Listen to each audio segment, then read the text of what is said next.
Welcome, everyone. This is Pound Needles, and you're listening to LOTRO Players News, where we take a look at latest in LOTRO and here at LOTRO Players. And this week, I'm joined by Krister, Hello. Cinders, Hello. and Sanswinda. Hello, everybody. Hello there. And as usual, we are continuing along with the bull rower testing for update 49 in good company. And they're doing beta number 5 and continuing to make tweaks in there. Let's see, like crafting a hobbies. Added a tier 1 essence recipes for tier 16 crafting that's going to be auto granted. I'm sure those people who like to make essences will be pleased with that. And several changes, of course, tweaks in with the Entmores because they're still trying to get that to the level. In fact, the vast majority of what's coming out for update 49 is going to be the Entmores anyway. Landscape and adventure areas, the heraldry of Honorian and Amphalis bundles in Lolia's Market now have the correct descriptions. Well, that's good to hear.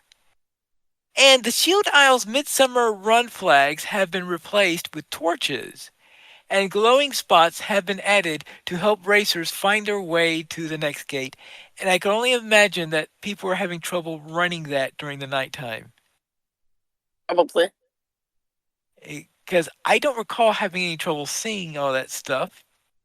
Do you remember any trouble with that, Cinders? No, but also in Lotro, there aren't really distinct day night differences that affect my vision in the game. And also, I might have pre ridden the circuit a couple of times before we actually raced. Just to make sure That's a I good knew idea. where I was going. I know my first times, even on the old race tracks, I lost the gates a few times. Not as badly as out where you had to race to get your first horse, though. I ended up having to ride that a couple times before I could successfully find all of those. Yeah. All those crazy gates. So, okay, that's Yeah. probably the reason because some people have trouble remembering, I guess, the best way to go. So, make something a little bit more distinctive, especially if it's at night and maybe hard to see for some people. Yep. I'm wondering if it's going to come out early enough for people to be able to actually make use of it this year. If it's going to be something that next I year it'll be don't. ready because I can only think it's being done for next year because it I'm is. sure it's for I was next gonna year. say I thought I don't Midsummer think it's was still. either over or almost done, so that's why I was like, Well, this is on I'm, Bull Roar. I yeah, know. I'm pretty sure that's actually. I'm sure that it is done for the year on the live servers and that they're doing it mainly for next year because what happens is you do it now because otherwise if you say okay we'll do this in 9 months so it'll be ready for there, you know that 9 months from now there's going to be something going on that's going to make you all forget it. Yeah.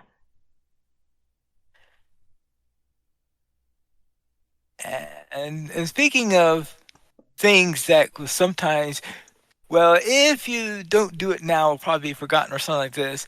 The latest We Have a Cave Troll, The Whys and Wherefores of Development Delays, talks about all sorts of things that could go wrong during development in order to delay a feature or delay a release or anything like that.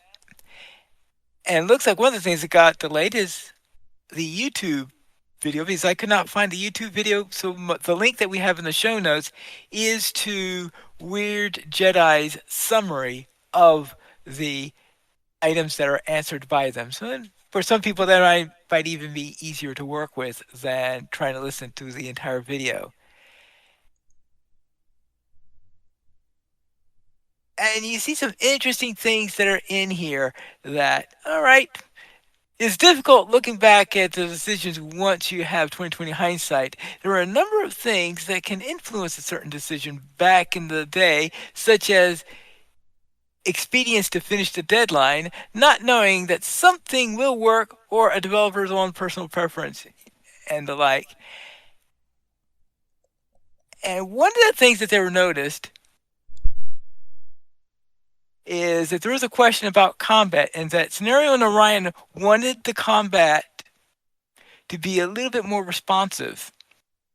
So they worked on a super secret project to make it a little bit more, to make the combat more responsive. And the code exists and can be put into the game tomorrow, but there's one little problem. And that is that they think that if they did that, it will require a full regression of the entire game.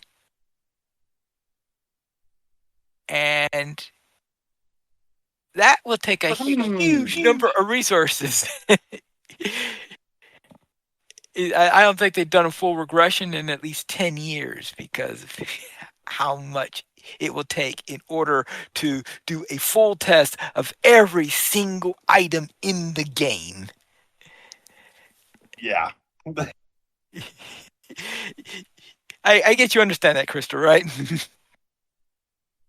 Yeah, that sounds like it's the equivalent of Ragnarok, right? So Pretty much. So in other words, you've made a change which you think may help, but you think that we're going to have to test everything in order to do this. I mean, absolutely everything. That's how much of an impact they'd make it have. And yeah, that's very difficult. You could imagine, okay, we'll take a break of 6 months of not releasing anything so that we could get this little test done. Not going to happen. be cool to actually see some kind of demonstration of it, though.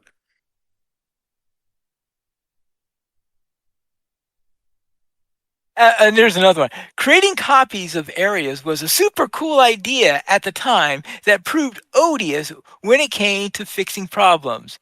Bugs in, bugs in places like Minas Tirith and Helm's Deep had to be fixed in every single layer. When MVP moved from QA to dev, he wrote a bug in Archit that surprised him when seeing about 30 different layers. The last time Scenario touched Archit was for the Legendary server, and he had to make sure that players couldn't find a way to escape into the world for each one of them. So you have all these different versions of Archit that are in there, and people have been wondering why they've never done anything to rebuild Archit in order to repair it or anything like that. I think that is the reason why, because it'll just turn into one big mess. I think they're afraid. So that, I mean, I think that even if they took the current version and spun off from it a version that they could fix, where they'll do all the repairs or something like this, I suspect that they're afraid of the types of things that could go wrong if they attempted to do that. So if you needed to answer why Archit is still in sad shape, I think that's the answer.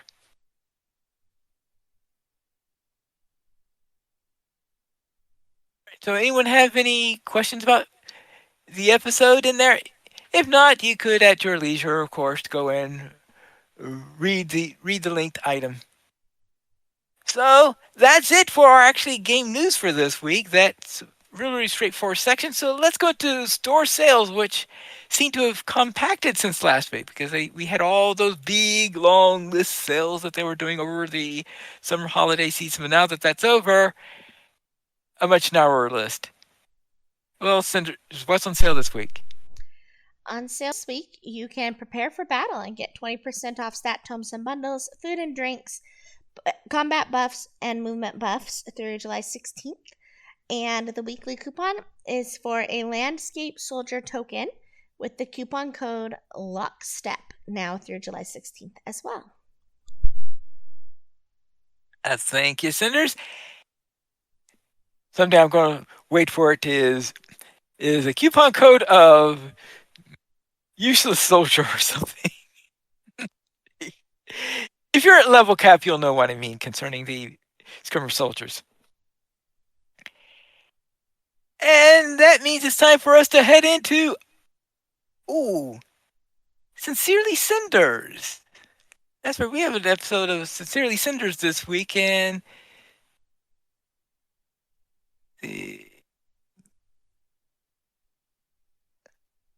Cinders, what have you looked into this week concerning your garden? So it was kind of a recap of the last 2 weeks because I totally lost track of what day of the week it was for like a week. And that's the hazard of not having a consistent schedule. Anyhow, so I had just before I left been talking a little bit about, this bed that my dad and I were working on and how excited I was for it. So we finished that and I put that in there, and then I put in a couple of the other activities like my quilting and stuff that I'd been working on as I turned my home into a cozy space that a hobbit would be like, home. And so because of the different traveling and things that I did this last week, I did not get a chance to really be out in my garden. But that is on the agenda for this upcoming week because the weeds are starting to take over. So Either taking over? I need to go out there and do some weed pulling because I've not done it for like 2 weeks now. So You they're getting a get little out of hand. you can't just take a scythe and take it all away. Yeah, and so I get to play everybody's favorite. Is it something I planted intentionally, or is it a weed? Because sometimes when plants are very, very young, you can't tell the difference very easily. So I've got a handy dandy app on my phone, and I'm very sure that I saw some of the salad greens coming up, and I know that my nasturtiums and stuff they're growing bigger as we go, and hopefully I'll get some blooms on them soon. So yeah, that's what's in there, and what's coming up this next week is catching up on my garden, baking bread, and probably more sewing because I've got lots of time on my hands and nobody at home. So,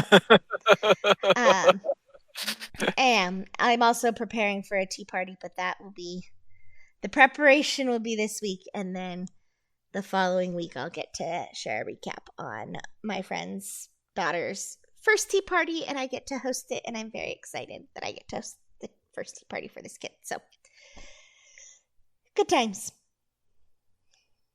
Okay. Are tea parties common where you live? No. So for Sans and I, our grandmother, when we would go to her house, her thing was to get all the granddaughters and our aunts and our mom together, because it's my paternal grandmother. We'd get all of us together in the house, and we would have tea together, and she'd get out her teacups and her teapot, and we would have tea together with cookies, and just sit around the table and visit. And so we grew up kind of doing that whenever we would be back in the area on vacation. And it made really great memories. And then when I was teaching, where Sans is still at, we added it in as kind of a reward for the kids. Like if they did a really good job and they earned so many points from their teachers, then they could buy a ticket or an invitation to the tea party, and we would have a tea party, and the school ended up actually buying like a teapot with a sugar and a creamer set for the kids, and then we got on Amazon and got the little paper teacups and stuff. And so we introduced about 10 kids at a time. The librarian and I kind of teamed up and did this, and we would introduce the kids, and then the school also bought books for the kids. And so if you came to the tea party, you got to have tea with the librarian and I. And then you got during lunchtime, so everybody else getting their lunch could see you, right? So it was like kind of special. And then you could pick a book to take with you. And so we did a K2 tea party, and then we did a 3 through 5 tea party. And so those were just kind of special. And then my friend was the PE teacher in the building, and or still is the PE teacher in the building. And So when we had extra food, because the kids wouldn't show up or whatever, we would invite the other adults to kind of sit in with us and have tea with us. And he thought that was a really cool idea. And then when he had his little girl, their baby shower was a tea party that the librarian and I threw for them. And now I get to introduce her to her first tea party with me. So I went out to Goodwill and found some itty bitty teacups and saucers that she'll get to use because they're perfectly sized for a 2-year-old. I think they're really espresso cups and saucers. But they will be special for her to use while she's at my house having tea party with her parents and I. So I'm very excited. I like tea parties. Starting them off on tea at a very early age. Herbal teas. So herbal teas. Okay. We were very careful with herbal teas, and everybody's favorite is it's called Raspberry Zinger, and it's That sounds like a Celestial Seasons. It is. Okay. Actually, and so it's 100% herbal, and that was what we do with the kids because we knew some of them had restrictions on caffeine and stuff, and you don't ever want to step on parents' toes. Right. And then so we'd had a variety of herbal teas, and they tried them, but that ended up being like the big favorite for everybody was the Raspberry Zinger. And so then, of course, I have a bunch of teas at my house. But when I was talking with my grandma, I was like, well, how do you start it for a little kid? And she goes, well, you can just start them off with milk. And that way it's something that's a little bit more nutritious as well. So, assuming they're not lactose intolerant. Assuming they're not lactose intolerant. But again, there are other milks that you can get. You could do rice milk, whatever. Right. Okay. For something a little sweeter. But yeah, so we'll see what her parents go with. You can even use like an iced tea. And so I'm excited to get to do this and try it. And I will be cooking with some different ingredients than normal because there are some dietary restrictions that I have to pay attention to, like egg allergies and things like that. So, but I've come up with some really fun things, I think, for us to do and to eat because it's going to be more of a brunch type of tea rather than like an afternoon tea. So, yeah. Okay. But So it's an 11s? Yes, except it'll really be more like a 9:30s. So that we can catch her before her nap time. But yeah, so it should be a lot of fun. All right. Thank you, Cinders. So then it's time for us to head into the new player questions for this week. Sans, what's on store this week? All right, I've got 2 new player questions, and for context, I believe I wrote these questions when level cap was probably just bumped up to 105, and my character was probably somewhere in the 65 to 75 level range. And I asked, why do so many people want to run instances at level cap, even ones that become available sooner? Is it likely anyone will still want to run those by the time current new players reach level cap? Yeah, that is a tricky one in there. And I guess you eventually figured out, of course, is that because, well, a lot of players are at level cap. Well, And they want to run it where they've got the most chance of getting rewards that are useful to them. yes, of course. You want to get rewards that are useful to you. And usually running things at level cap gets you the best rewards usually. Though, of course, recently,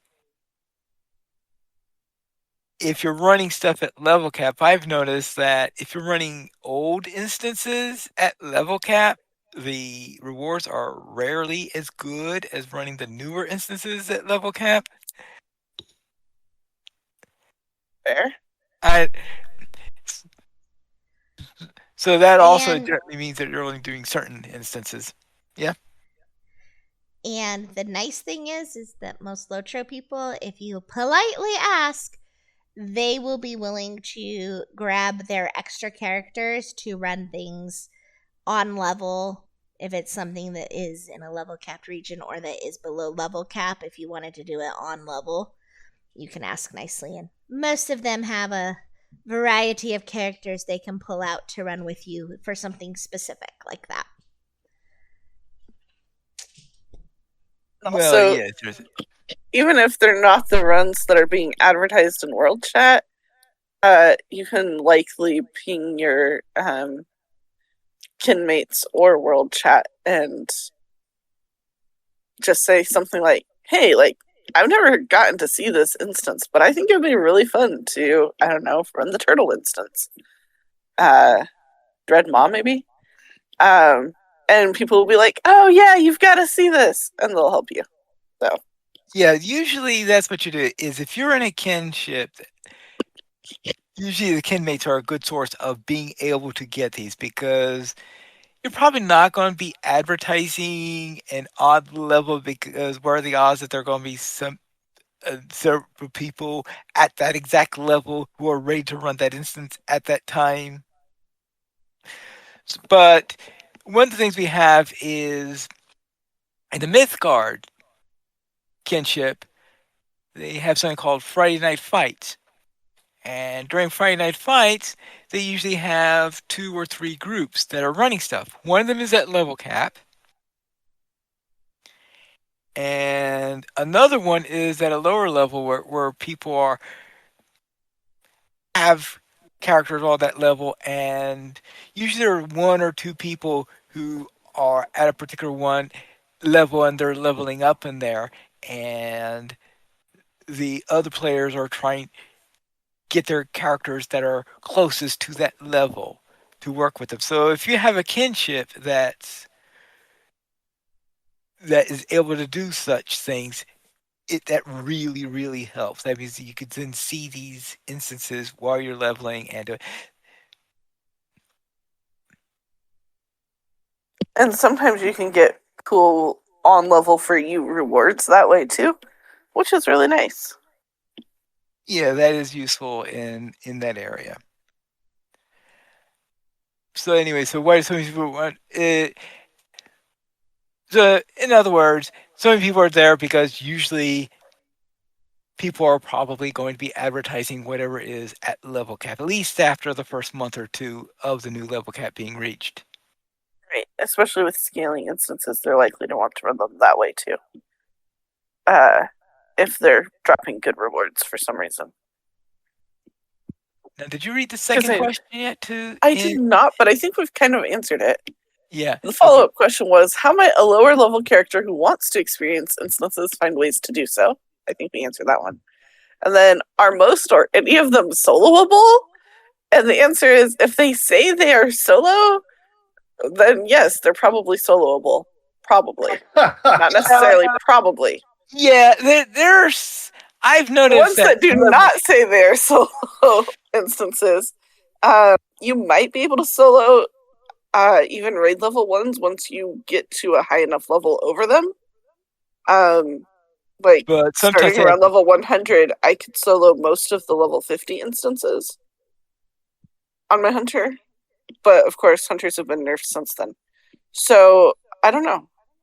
Sometimes you can solo them when you outlevel them, but sometimes there are mechanics that mean you can't. Like 2 people have to stand on a plate to open one of the instances that would be otherwise soloable. Right. So that's sort of the tricky thing. And another thing about soloable is that in the past, I would say before, I think it's before the Veils of Undoing. Anything that was before the Iron Hill, I think it's around the time of the Iron Hills, where they started routinely, no, the Great Mountains. We're in the Great Mountains. That's when they started to routinely create solo versions of most new instances. Except for raids, because raids they don't generally do solo versions of raids. But that's when they started generally making solo versions of instances. And instances after that point, there's usually a solo version. Instances before that time, there was no solo version. And sometimes you'll be able to solo them when you outlevel them, and sometimes you won't. Right. And sometimes you could, pretty easily solo the word pins for a while, And then legendary servers got there, and now that's significantly more difficult. So things that were easily soloable might not be also. And I've noticed that it's very difficult. Is that currently, if you look at the current main dungeons that are at the most recent ones in there, the corpse garden. My opinion, the corpse garden is not particularly well balanced for solo play. The solo version and the duo version of that one are identical, and it looks like that it'd be a perfect challenge for 1.5 players. Well, it's interesting because I feel like their solo duo versions are usually either tuned to duo mode or tuned to solo mode. And you Right. can, if they're tuned to solo mode, then you can solo them or bring somebody with you and make it easier, which is awesome. If they're tuned to duo mode, it's really hard to solo them, but you might be able to sometimes on some characters with some gear. Yeah, that's pretty much how it works because right now I cannot do the corpse garden, and you have to have a really good optimized character, I think, in order to be able to do it. And I am not one of those optimized characters in it. But I ran that one with Looney. I ran Uh-huh. it with Looney, and we just breezed through it. We were expecting trouble or whatever. I didn't real as before I realized that the solo and duo versions were identical. So the 6 was very, very hard, extremely hard challenge to it, and I mean even raiders were claiming it was hard. Yeah. And the solo version for the characters I had was impossible. But yes, Having your friend really helped. but you had someone else with you, boom, yeah, we just slice through the thing. And if you are at level cap or really close to level cap, it's pretty easy to find people who are running those instances who might want to duel with you. Right. To But of duo an course, instance, not duel. I mean, they might duel you, but probably not. If you're going to duel, though, advice: be prepared to lose. Because then if you win, it feels so much better. And if you lose, you don't swear off your character forever because it was defeated. Okay. But anyway, more relevant to this question to here is, will you be able to solo things that once old stuff that you can't find anyone else with?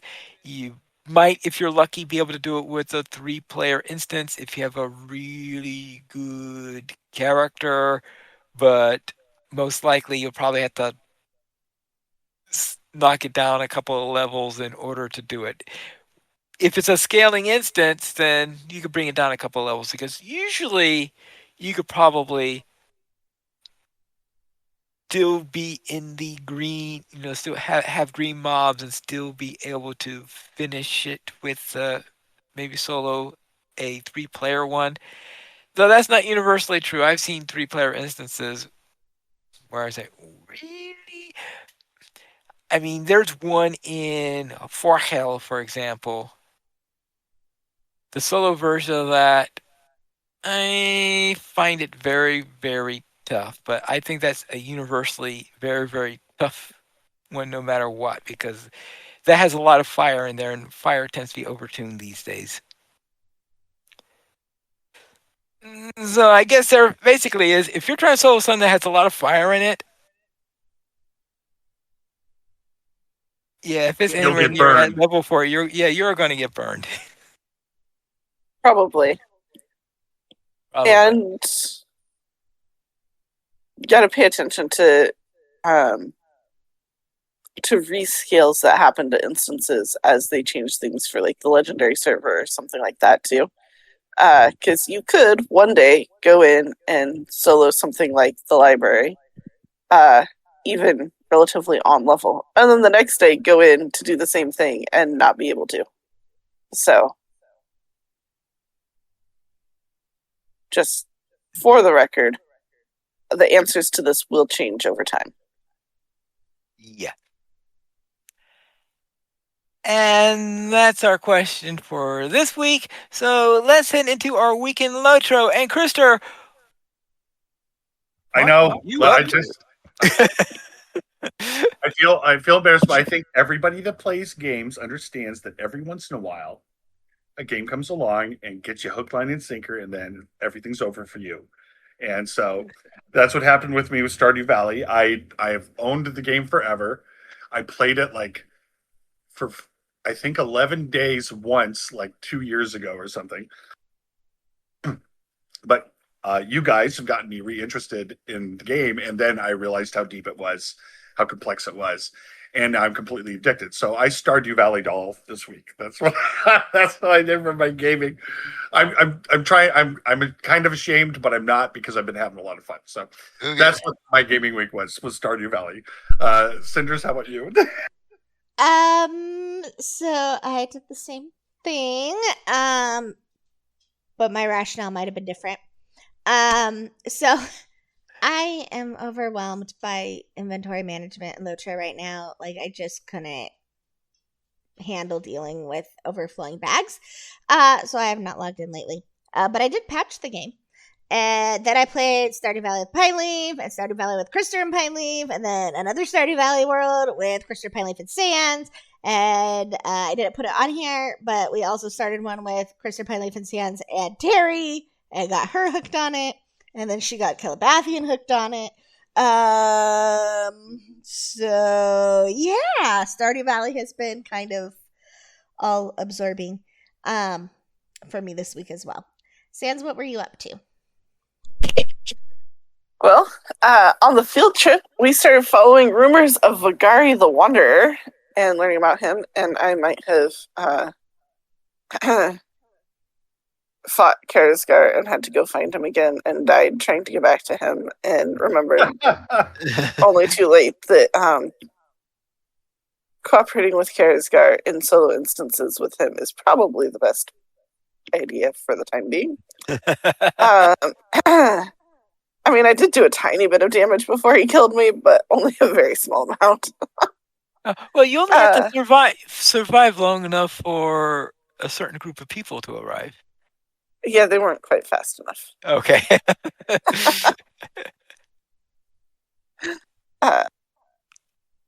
Yeah, so I did better the second time I got down there and tried it. But I also delayed long enough. And then I started a new Dinkum world because we had been playing so much Stardew Valley, and somebody was like, planes and other things, and I was like, Dinkum! And it was kind of fun. And then I also played more Stardew Valley with everybody and got confused between worlds like everybody else.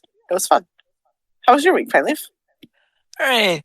On Friday Night Fights, we headed into the Gladden Fields, and well, pretty much since Gwen talked about that, where we're following rumors of Vagari the Wanderer and all sorts of things like this, and learning about the history of Isildur, which is getting ready to set us up for, I think, a little trip south that we will be probably doing in a couple of weeks, I'm sure. And also on the character I had there, I was having trouble with my allies. My allies didn't have up-to-date trace trees and all that stuff. So today I got my character up to level 121 by running some missions.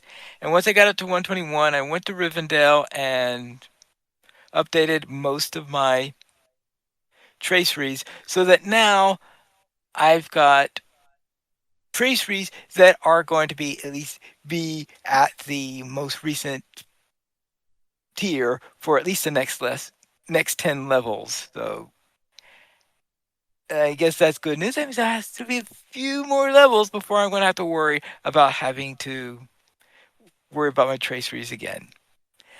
Though, of course, if I do get any nice upgrades to my traceries to get better ones, such as cyan ones, well, I'd be more than pleased to install them. And that is it for my week in LOTRO. We currently have full supporters on Patreon. If you'd like to join this illustrious raid of players and help support LOTRO players, you could go to the nation's page and support the Players Alliance on Patreon. Your money would be used for podcast hosting, website hosting, and to pay for our live shows. If you wish to support us without joining Patreon, you could email drac@lotraplayers.com. And we'd like to give a special thanks to our latest patron, Tobald on Glamdring. If you'd like to send us any feedback, you can send it to podcast@lotraplayers.com. The Players Alliance has 2 shows on Saturdays at 6:30 p.m. Eastern Time. We have LOTRO Players News, and we record the DDO Players News when Drac is available.